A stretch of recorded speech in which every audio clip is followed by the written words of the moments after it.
Welcome to Lynn Cullen Live, talk radio without the static. Email your questions and comments to lynn@pghcitypaper.com. And now your host, Lynn Cullen. Hey, welcome to a sunny day and February 17, as it turns out. It's a cold one. All right, stop talking about the weather. Yike, I'm not sure where to start here. That's the way I always start. God. But my heart just goes out to the people I know who are suffering in Texas and in other places where the weather is brutally cold, colder even than it is here right now, with no heat. I can't. I mean, I've experienced that once, but no more. It was no more than probably 12 hours, and it was awful. And at night, it's cold and it's dark. So my heart goes out to them. And as usual, people of color and people who don't have much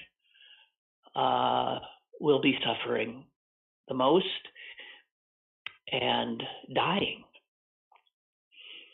I'm sure whatever death toll will be attributed to this weather event will continue to grow.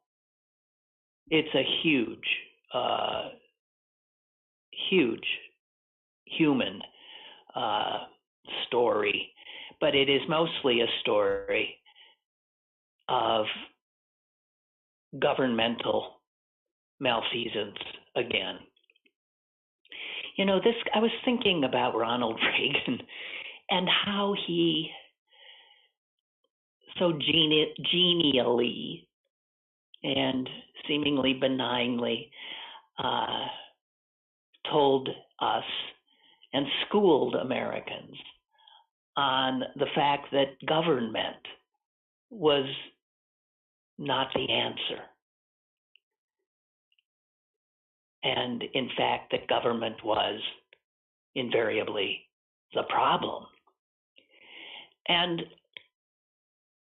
with Reaganism triumphant in its time, it helped to steer, obviously, the Republican Party to the place it is now, which is a belief that government is something that is dangerous, that is not meant for any constructive purpose. I don't quite understand this insanity of refusing to see how government is the only way to tackle a lot of problems,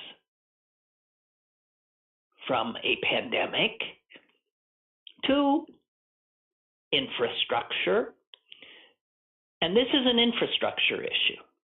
This has to do with how we in this country get our power, the grid. And I didn't know that Texas, unlike almost every other state in the union, if not all the other states in the union, refused to be part of some kind of, federally constructed power grid system. Now, because this is the United States, our power is atomized, it is balkanized, it is state by state and region by region. But apparently there was something that once was suggested by the federal government, and states would join in. If somebody knows something more about this, please feel free to help me out. I guess it was in the mid-90s that Texas decided, in its kind of braggadocio, tiny government way, to not be part of this federal system, and in fact, to hardly regulate its power producers at all. While every other state demands that a power producer hold reserves. As a matter of fact, the common practice is that any power producer must have a supply buffer, at least 15% beyond a typical day's need, because obviously that's only, you don't have to know anything about power to know that, well, of course you want a reserve for events that are unusual, like what we're seeing now. But Texas, of course, believing that government should stay out of the way, didn't require that buffer. And people now are suffering and they're dying. One energy specialist said about Texas, what they have done should be called systematic unpreparedness, because this was not inadvertent. They planned this horrific outcome.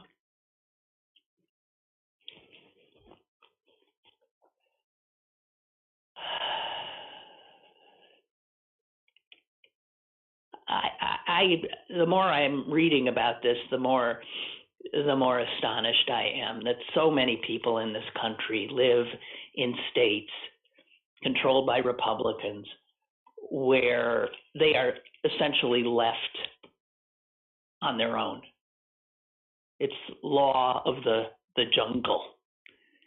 And if you think it's not, I don't know if you're aware of this, one West Texas mayor who, given the suffering in his town, put this out. He's the mayor of Colorado City. Did you see this? It's hard to believe. By the way, I believe he has since resigned his post, and I think is running ahead of his citizenry who are probably coming for him. So here are a bunch of people. They have no power. They don't have water. Their pipes are frozen. They have nothing. And here's what the mayor said to them. No one owes you or your family anything, nor is it the local government's responsibility to support you during trying times. Sink or swim. It's your choice. I mean, there it is. There's republicanism. It's just so rare that somebody just flat out says it so baldly. He ain't done. The city and county, along with power providers or any other service, owes you nothing. All caps. I'm sick and tired of people looking for a damn handout. What? We're talking about a basic necessity which these people pay. a necessity so important, a utility, that it needs governmental regulation to ensure it. It is part of basic infrastructure that allows people to live with a measure of dignity, or even just to live at all. It's no handout. And he goes on, if you don't have electricity, you step up and come up with a game plan to keep your family warm and safe. What the hell? If you have no water, you deal without and think outside the box.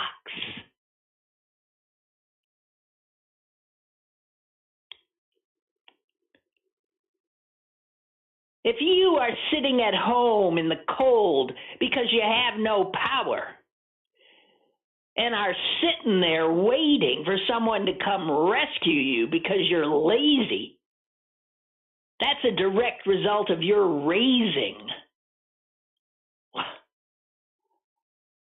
Only the strong will survive, and the weak will perish.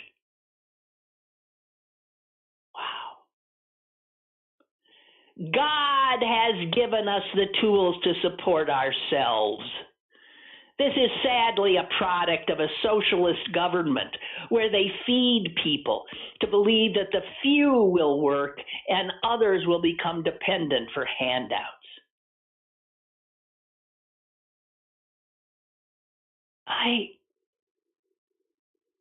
We have lost sight of those in need. What?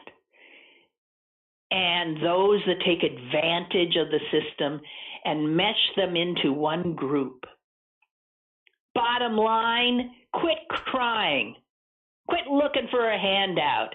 Get off your ass and take care of your own family. Don't be part of the problem. Be part of the solution.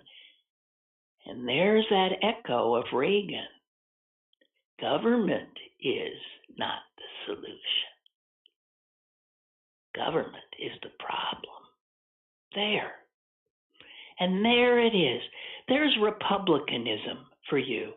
This is American, rugged individualism. This is American anti-socialism run amok. And this is a peculiar kind of American cruelty, a blaming of those in need.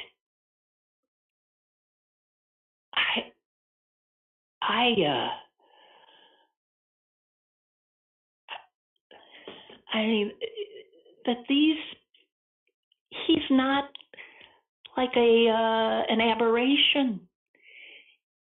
He just lacks the ability to cloak his feelings, his beliefs in, more proper and obfuscatory, did I say that right? Language. No, there it is. So this exact political mentality has made Texas now a state whose government has clearly, totally failed them. Now, I'm imagining this go it alone, let's secede Texas is now begging us, the federal government, the taxpayers, to help them. And I'm sure the feds will come in and help. But they will never acknowledge that in their moment of need, they all of a sudden decided that government is the solution. And since they have dismantled their own government, they turn to the federal government, which the last Republican administration tried to disable and did a hell of a job. And it's not up to snuff now. It's not running as it should. But am I the only one who's thought the same thing? Wait a minute. One of the reasons that more Americans are dying during this pandemic and we're not able to get vaccines to people is because, and I watched some of the town hall with President Biden on CNN last night, and to a question from somebody saying, hey, I have a child who is incredibly at risk, and I can't find any way to get him a vaccine. And Biden was forced to tell her, well, it depends on what state you're in. Now, that woman was in Wisconsin, obviously. But so every state has decided on its own how it's handling all of this. Any other industrialized nation, which obviously has some form of national health insurance that the government oversees, does not have this problem because they have a federal system that is so much better than this balkanized, atomized, 50 different systems that we have. So your chances of getting a vaccine or your chances of living or dying during weather events and or pandemics really in some ways depends on where you live and whether or not you have a functioning government. This is nuts. And something as basic as electricity.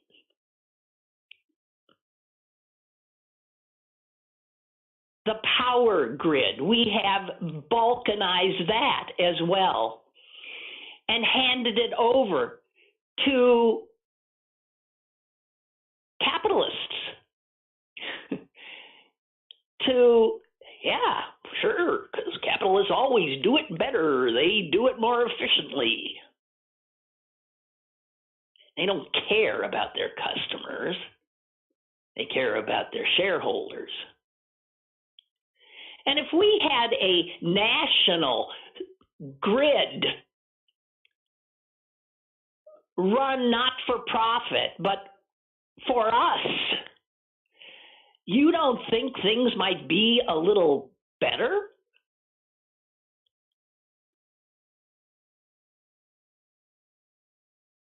This is more American exceptionalism. And it ain't pretty.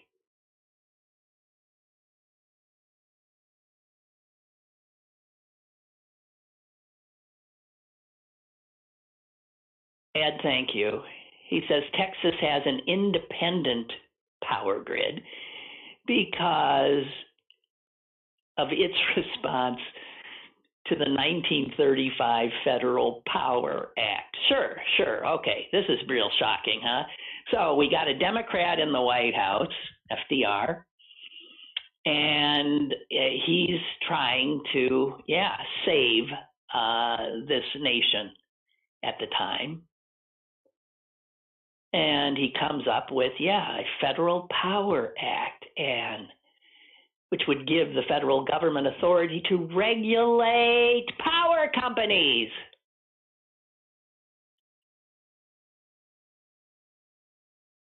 And of course, Texas would say, what? Well, fine. I mean, I feel nothing but scorn for these politicians in Texas and these other states that are now, desperate, pointing fingers, blaming anybody but themselves. But my heart just goes out to the people who happen to live there. Now, if the people who are suffering voted for, like this mayor, who was so empathetic in his response to his constituents, if they voted for it, I can only hope, although I will not be delusional, I would only hope that they would see that they're using their vote incorrectly, that they're electing the wrong people, that they're seeing what happens, feeling what happens when you put people in charge of government who don't believe in government.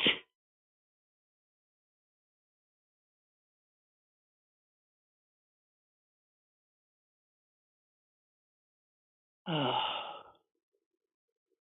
I'm sorry, I'm screaming. Am I? Oh, God. All right.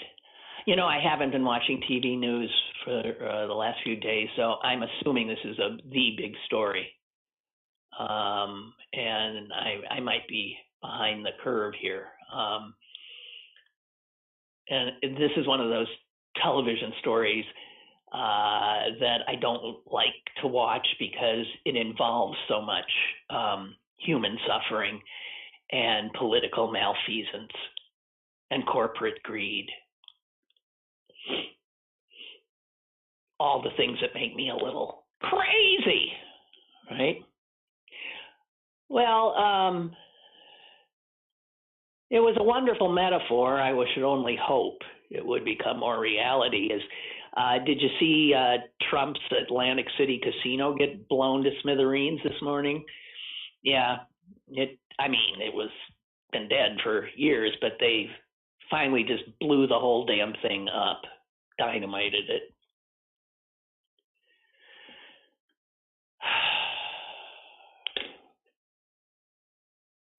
And of course, the lawsuits have begun. He's going to be. I don't know. I don't care. I don't want to think about him. And now he's clearly starting to emerge because he sees now that he owns the Republican Party, even in exile. It's going to be awful. I have to tell you something on a personal level.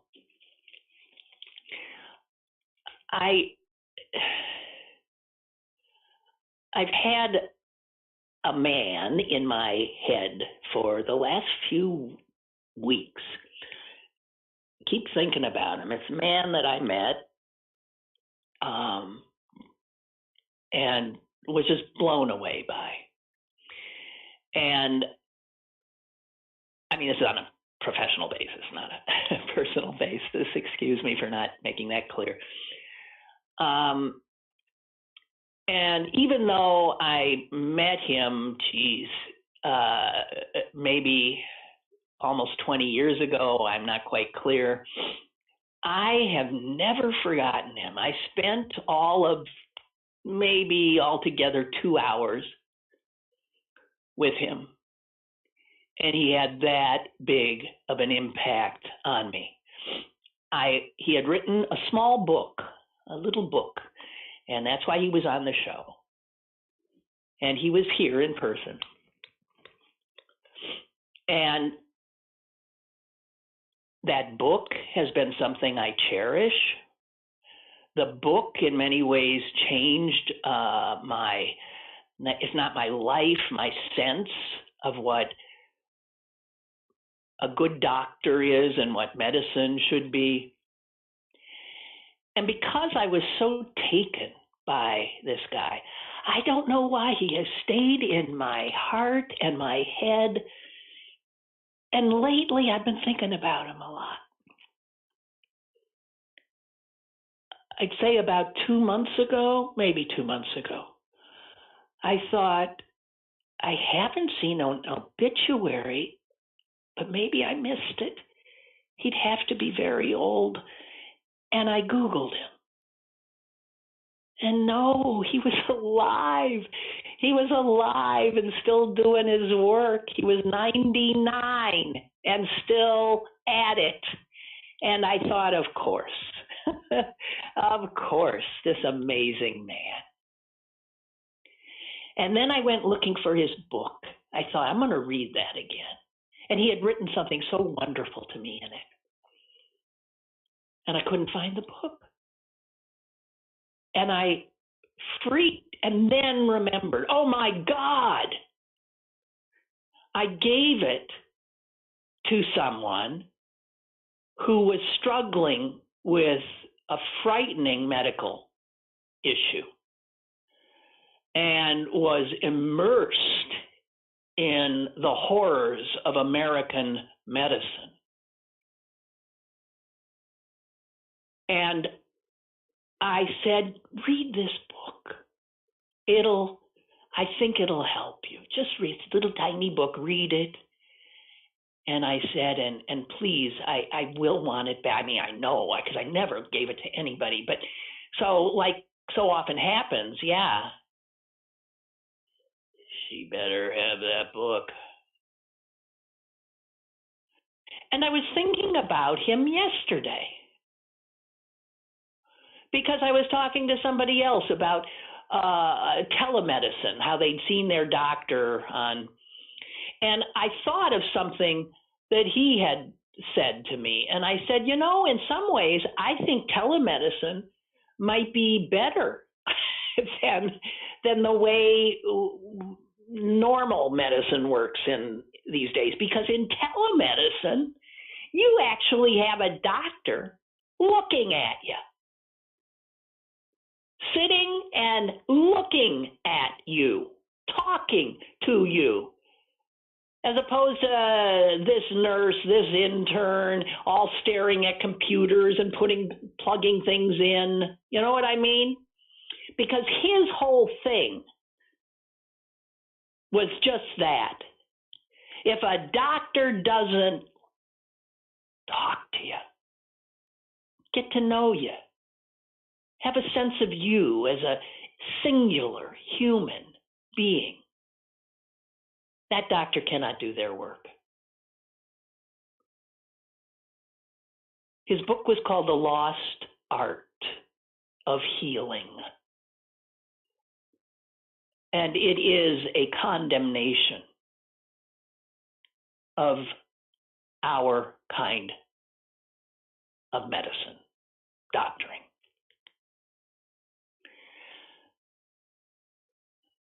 Having been thinking about him so much, you will understand that when I page through my New York Times today and turn to page 10 and saw him, I let out a shriek.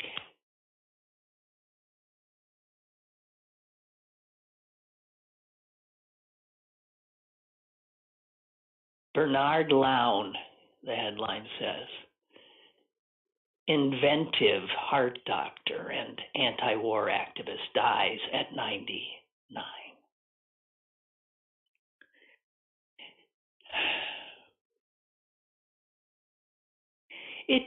Oh my God. It just amazes me that somebody, a human being, can have such force of personality and intellect and energy, who can, in that long span, do so much.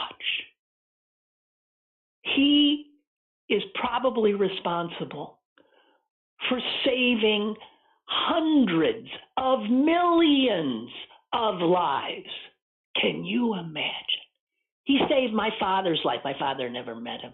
He might have saved many people in your family. You never met him. He invented the heart defibrillator. Before he invented it, there had been many efforts, many failed attempts, and then he figured it out. This is 1970 something.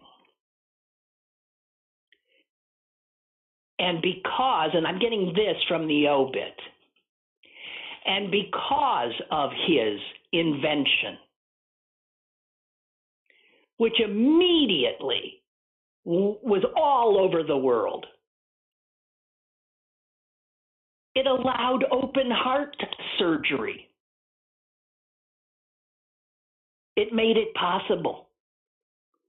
It ushered in all kinds of new resuscitation techniques and technological development, including modern pacemakers, which kept my father alive for the last 40 years of his life. It gave him and gave me 40 more years of him.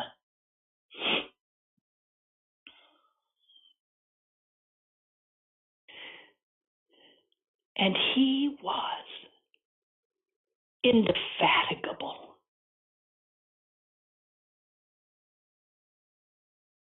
He founded so many organizations, I can't even begin. And these are the one he founded, got him a Nobel Peace Prize. I have met 2 Nobel Peace Prize recipients in my life. Elie Wiesel and Bernard Lown. And he was given the Nobel along with a Russian scientist, doctor. And it wasn't for the defibrillator. It was for his work and his founding of an organization called International Physicians for the Prevention of Nuclear War. So he was this amazing political activist, as well as an inventor, as well as one of the most charming, bright, delightful human beings you'd ever want to meet.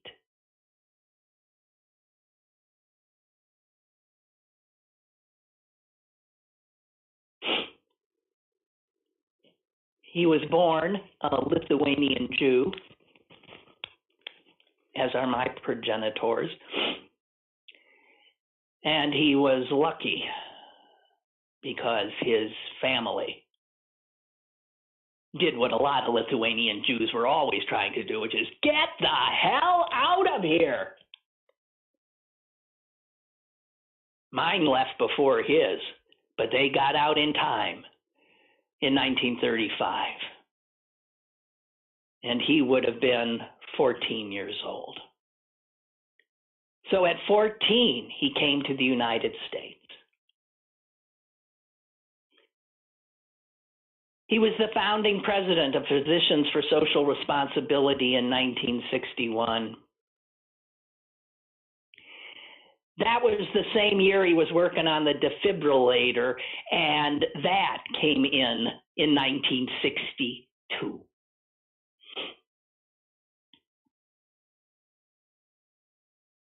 And because he was a practicing doctor, he was always concerned about how he saw medicine getting less humanistic all the time.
Hey, I hope you're still there.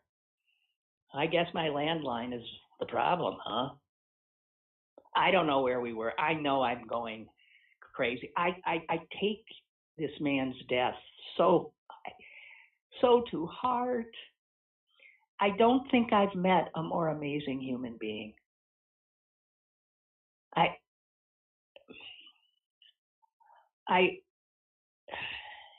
He did so much. So he finds out that laughing gas can relieve the horrible pain that some people have when they're having a heart attack. He was always finding stuff that, like, right there. Okay, that'd work. Instead of, he had the most incredibly open mind. Listen to what he did in 1991, okay? He founded a nonprofit, and that nonprofit launched a satellite, a communication satellite, to provide online medical training to thousands of doctors and healthcare workers in Africa. He founded another organization called Procore, which was a global network focusing on cardiovascular crises in developing nations, where up-to-date medical information can be scarce. It allowed these doctors and healthcare workers in underdeveloped nations to have access to it. And then in 96, he wrote the book that I cherish, The Lost Art of Healing. So that must be when I met him. Wow. I don't remember him telling me about a lot of this. He was focused on me. And do you know that after the interview, he said to me, "You have some thyroid issues, don't you?" And I said, "What?" He said, "Do you?" And I said, "Well, yeah, half my thyroid was removed, tumor." And he said, "Yeah, I could tell." I said, "What do you mean you could tell?" I'm sitting across a table and I'm having an interview with them. I'm interviewing. And you know, I forgot what he said, but it was something about my eyes. Well, your eyes, this, that, and the other thing. And this brilliant doctor knew something was wrong with my thyroid by looking at me. The lost art of healing. Wow. Oh, I'm sorry about the whatever that was, but that was me using my crappy old landline.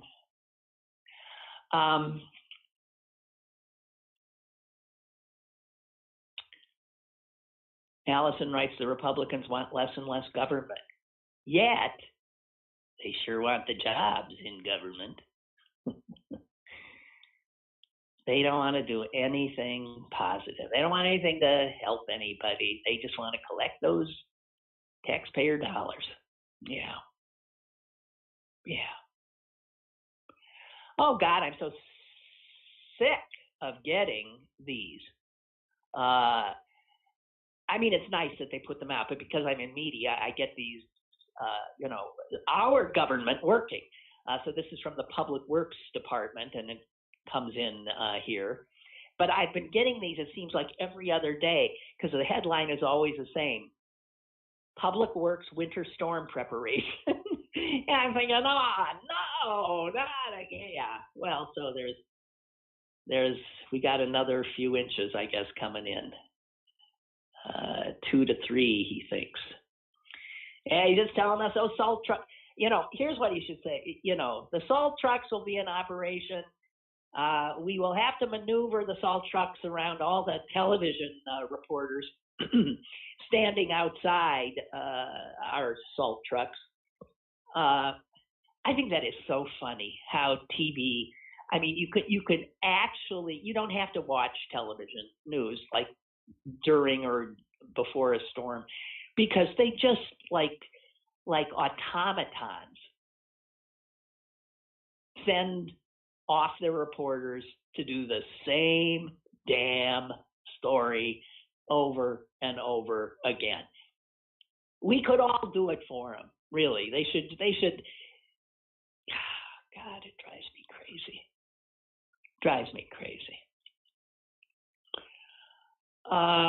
Hey, another something meteorological that I saw a video of on Twitter, and I think I've seen this thing before, but I don't know what causes it. It was the most amazing picture of, I think, an Irish village on the sea coast, built right up on the sea coast, and the water was like, ooh, the waves were crashing in, but the waves were made up of these, like, it looked like somebody had thrown a whole bunch of detergent in the water. So, and the caption said something about Irish village inundated by sea foam. And it was like, really, I mean, these big balls of what looked like, big balls of detergent all over the streets, stuck on houses, on the sides, doors. What is that? I guess I could look it up. But what is that? Sea foam. I'll tell you, nature's got some just amazing stuff, doesn't it? And we're always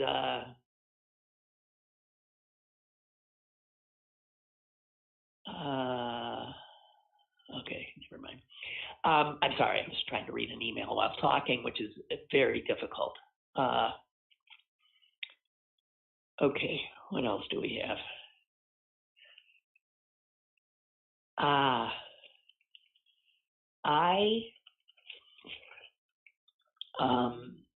I so love this story. One of the things that we hear about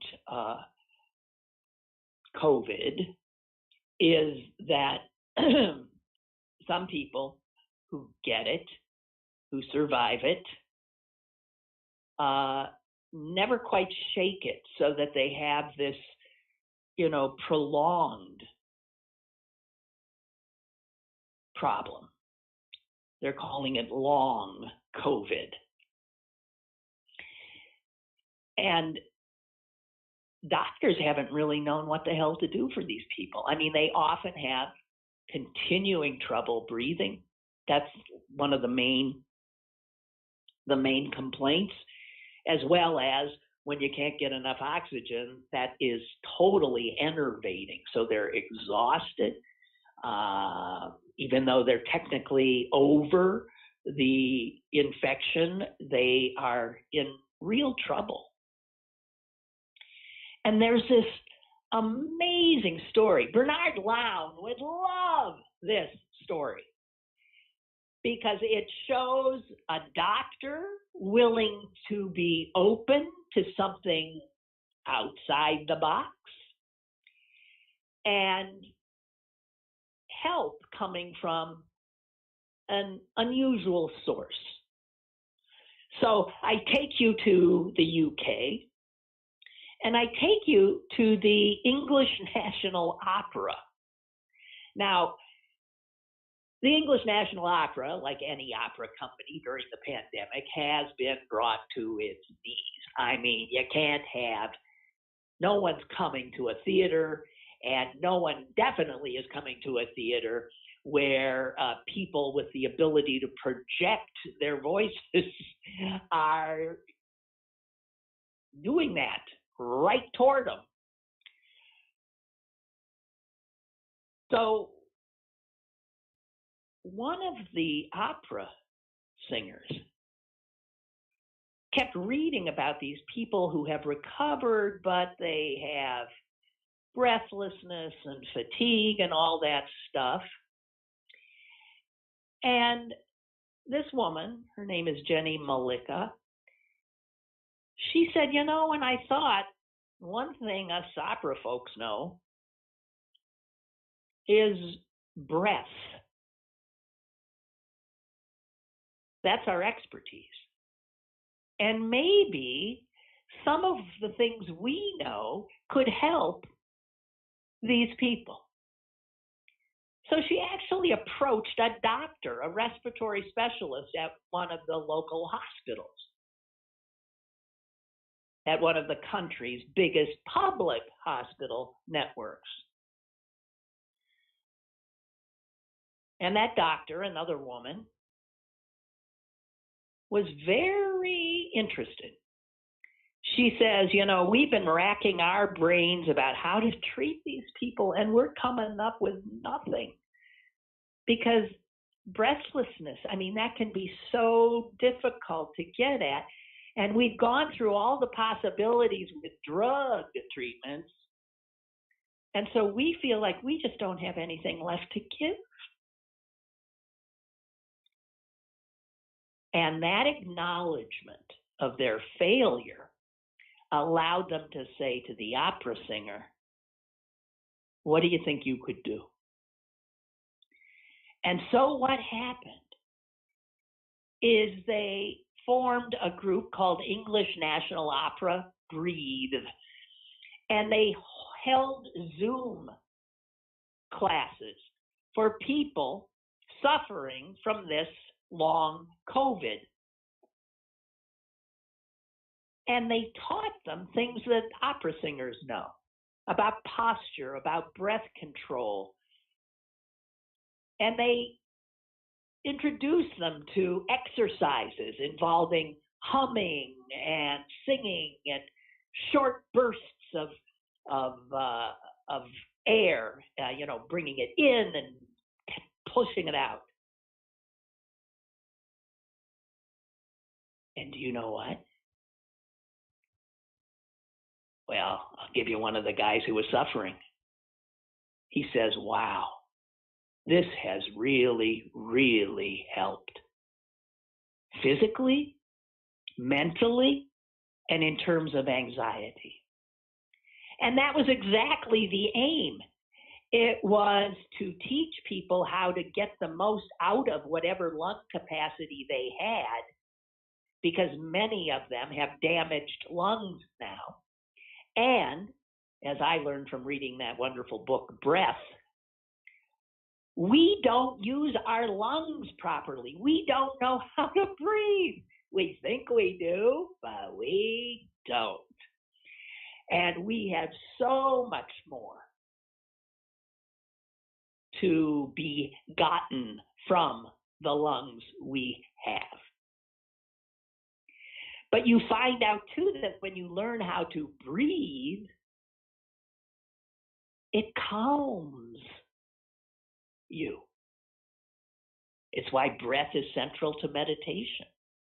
It calms you. And since people dealing with this long COVID are not only suffering physically, they're suffering from anxiety.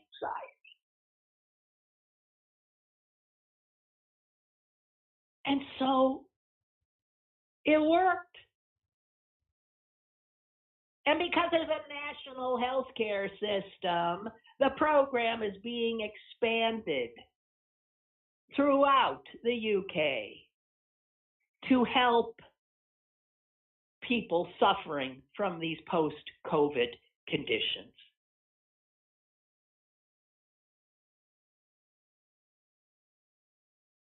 And that same guy who said, my God, it has helped me, he said, I had a snowball fight with my daughter the other day. That is a level of exertion that would have been unthinkable. He says the dark feelings have disappeared. He said, this has taught me how to breathe. I always took breathing for granted. It's a blessing.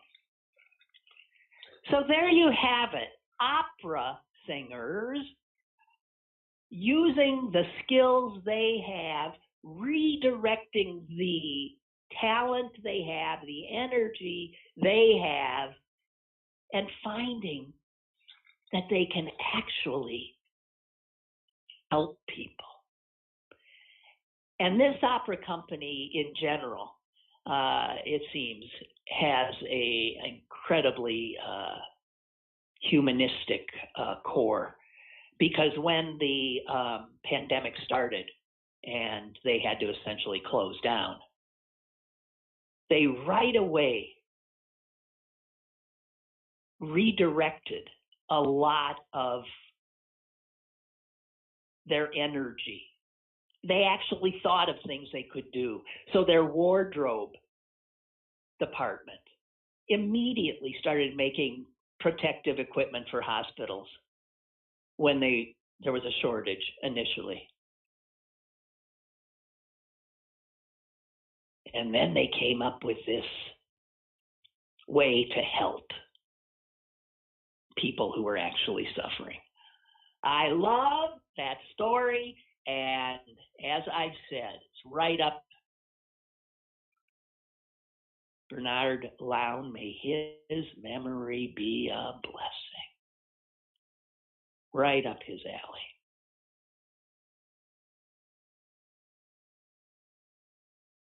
So I started today talking about people in Texas in positions of authority and governance, incapable, obviously, supposed to be about, and clearly failing to be creative, to think in terms of coming to their people's aid, setting up a system in which they could do what government is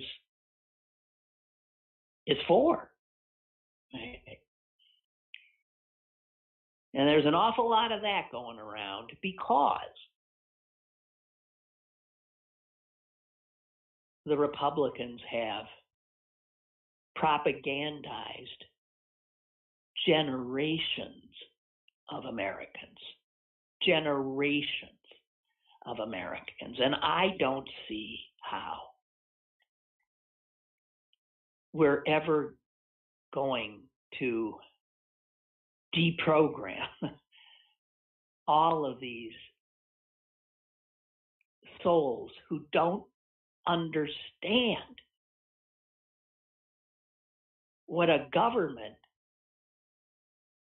properly run can do.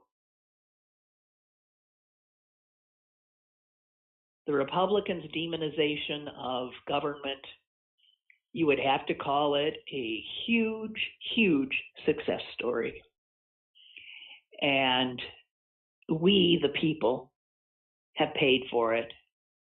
Those suffering people now in much of America who are shivering in the cold, who have no water, no heat, no light,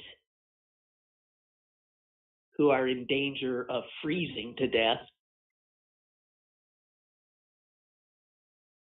Do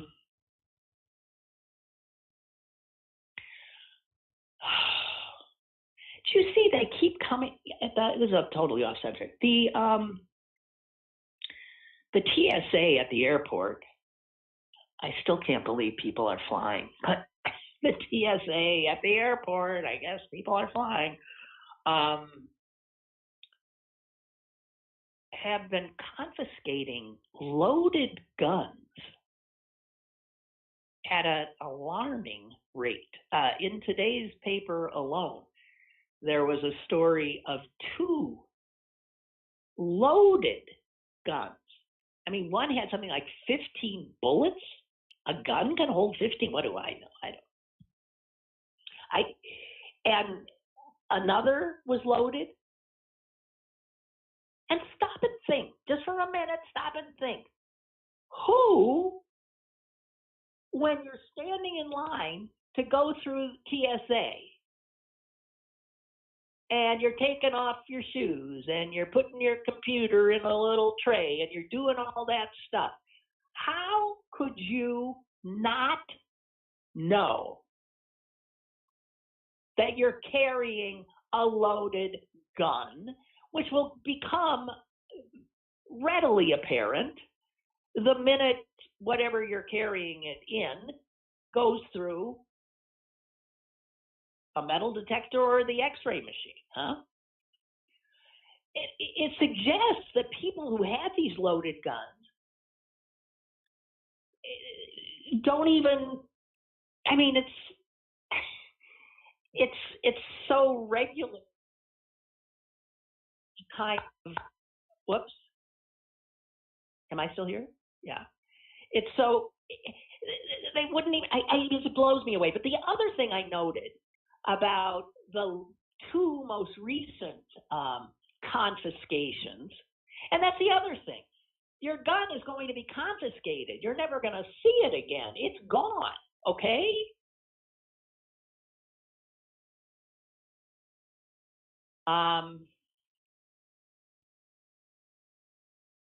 Two of the gun-toting idiots trying to get on airplanes at Pittsburgh International were both from Wexford. I'm just saying, Wexford. You know how some people in Wexford and other suburban areas are like afraid to come into, let's say, East Liberty. Oh, maybe not East Liberty anymore because the white folks have gentrified it. Let's say Hoboken, okay? Wilkinsburg, yeah, right. They're afraid to come into those scary neighborhoods. I feel the same about Wexford. I've told you, I think, the few times I mean, normally I just zip right past it, but twice I have actually exited and gone somewhere. In every case, a commercial establishment, one time a medical one. And I am always so uncomfortable. So it was in a restaurant. I was sitting with my two friends, and I'm looking around at this restaurant. This is pre-COVID.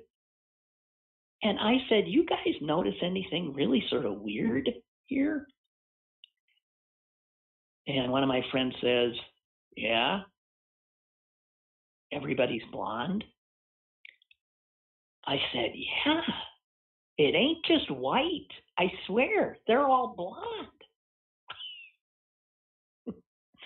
I'm sorry. And there were these like, traffic was awful. And traffic was awful. And it just like one ugly, band of the regular, it could have been anywhere in suburban America. It bore no unique characteristics. I don't know how people can stand living in places like that, where you sit in traffic, everybody looks exactly like you. It creeps me out. Okay, just saying. So yeah, that figures. These two guys, they didn't know each other, wasn't at the same time. Maybe they do know each other, I don't know. Both carrying loaded guns onto airplanes in 2021. Duh. They're both from Wexford. Scary place, I'm telling you. Scary place with scary people. And if you're in Wexford right now, I apologize, but we all have our little prejudices. Okay. I think that's it for me. I'm sorry about the interruption, and I guess I'll have to get more serious about dealing with this issue. Thank you for letting me vent. I feel like that's all I did today. Nobody called. Take it personally. So I'll go away now, and I'll be depressed and self-recriminating and wondering what it is I did wrong. And I just want you to know that. I'm just guilt tripping you, okay? And I'll be back tomorrow. Stay warm. Stay safe. Stay out of airplanes. Goodbye.